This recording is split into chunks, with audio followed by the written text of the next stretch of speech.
I've rarely sat down across from somebody and had them be able to articulate, what do you actually want? Well, they cannot answer that question, and they fill it with addictions, they fill it with hobbies, they fill it with dopamine chase. They fill it with so much stuff, and nobody can answer that question. What do you want? It's, what do I don't want? And why am I feeling just uncomfortable? It's because of them, it's because of him, it's because of her. Nothing that you want will manifest itself unless you aim for it. And you won't aim for it unless you know what it is. And you won't know what it is unless you ask yourself. And then you might say, well, why don't you ask yourself? And the answer is, well, maybe no one ever explained to you that you needed to.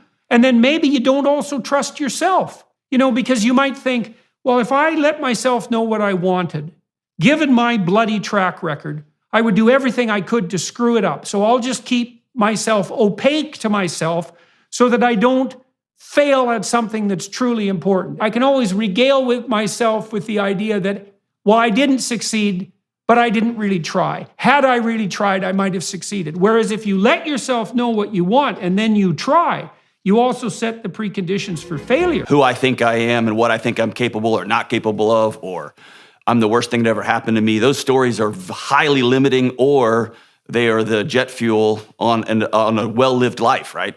So if we can discuss those stories, man, what a shape-shifting opportunity for us. Story manifests itself in a personality, in a set of goals, and a set of assumptions about the world, perceptions about the world. And if you have had terrible things happen to you in the past, and that's pretty much true of everyone, although some people more than others, then your body computes the present danger of the environment based on how many things have happened to you that are terrible in the past that aren't resolved. And resolved would mean that you had generated a solution for them. And if your psychophysiological system assumes that all the danger that you were subject to once is still present in the environment, then it's going to set you on edge as if you're walking in dangerous territory.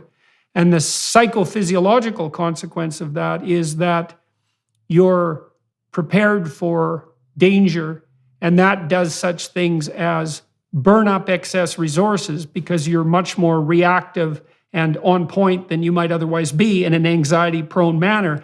It also suppresses immunological function because your body isn't that worried about long-term immunological health if you're confronting an emergency.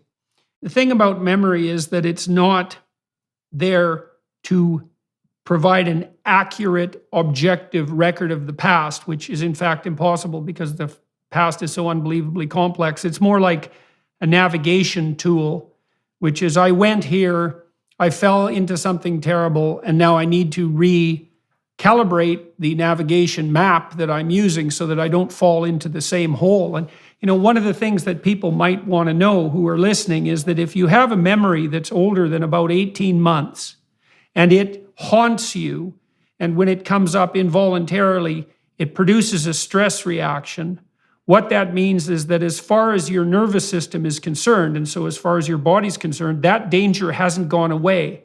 And what's happening is an unconscious alarm system that's looking for pitfalls and holes is warning you that the map that you're using is incomplete in a manner that might enable you to fall into the same hole. And so one of the things that people can do that's very useful is, if you have memories like that plague you, is to bring them to mind voluntarily instead of waiting for them to come after you involuntarily, and then to think through what has changed and what might not have, but also to come up with a plan so that if a similar circumstance arose, you'd be in a better position in one way or another to deal with it. There's no other way of getting the memory to go away. Like merely recontemplating it in the same manner over and over won't do it. And allowing it to plague you unconsciously, it'll do that forever until you solve it. It might show up in your dreams, it'll show up in your fantasies, it'll trigger you, so to speak, when you're talking to other people if they happen to discuss a topic that's related to it. And it's because that the narrative is one of failure and defeat. The event was one of failure and defeat. And if there isn't a map to allow you to transcend that, that's functional, then the part of your brain that is concerned with identifying danger is never going to let you go.